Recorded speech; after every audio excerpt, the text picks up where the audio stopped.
teach you how to check the Facebook page monetization. Yes, monetization. Pwede tayong mag-monetize sa ating Facebook page just like YouTube. Right? Na kailangan din yung YouTube is 1,000 subscriber and 4,000 watch hour. But the Facebook page medyo mataas, guys. Mataas. So, the Facebook page is at least you have 10,000 followers and 30,000, I think it's watch hour, watch minutes, like that. Yeah, maybe watch hour, that one. So, I will show you saan natin makikita yung Facebook monetization. So, let's watch this! So guys, punta tayo sa www.facebook.com. So, this is my personal Facebook and roads. Yeah, that one. This is, you can see it.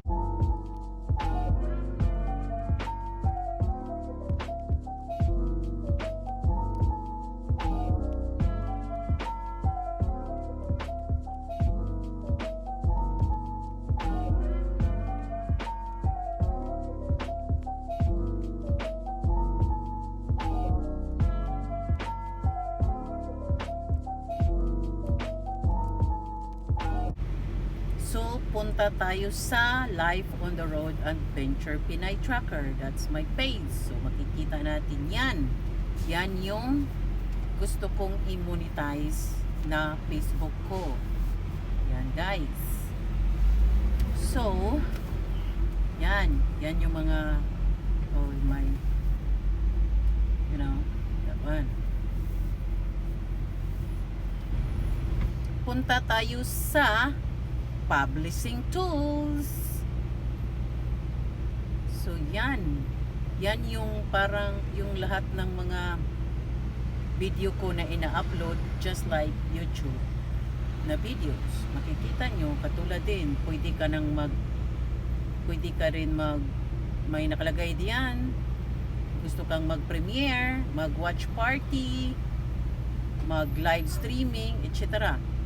So yun, makikita mo dyan. Gusto kang mag-schedule ng premiere. Yan, makikita mo. Yan ang nakalagay dyan. Katulad sa YouTube.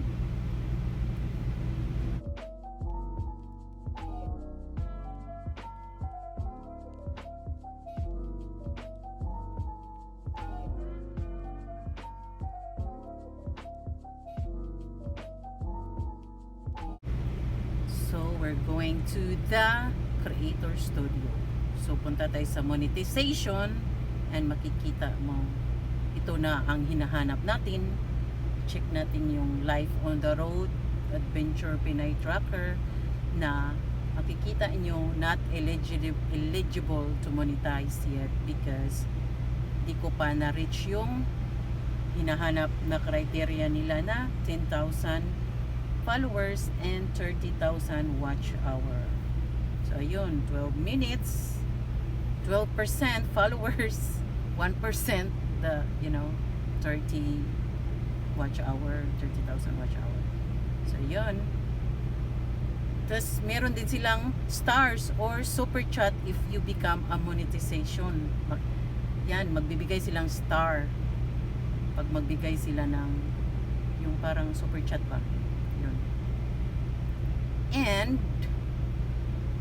And na-reach ko na yung followers na 1,000 guys, 100%, but the rest hindi pa, kaya push lang ng push yan para ma-reach natin yung hinahanap natin, katulad sa YT. Ayun, yan, makikita nyo dyan yung mga nakikita nilang, yung gusto nilang criteria. Yung 1 minute views for 3 minutes videos, 1 minute view for 1, yeah, like that. Makikita nyo dyan lahat. Yes, yun na yun.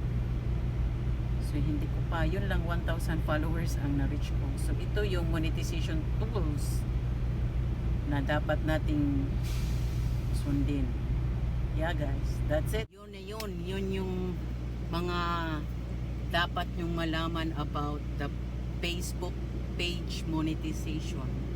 So pwede nating ma-monetize yung Facebook page natin. Yes. Pwede din tayong magkapira sa Facebook page natin. So yeah, that's it guys. Thank you for watching the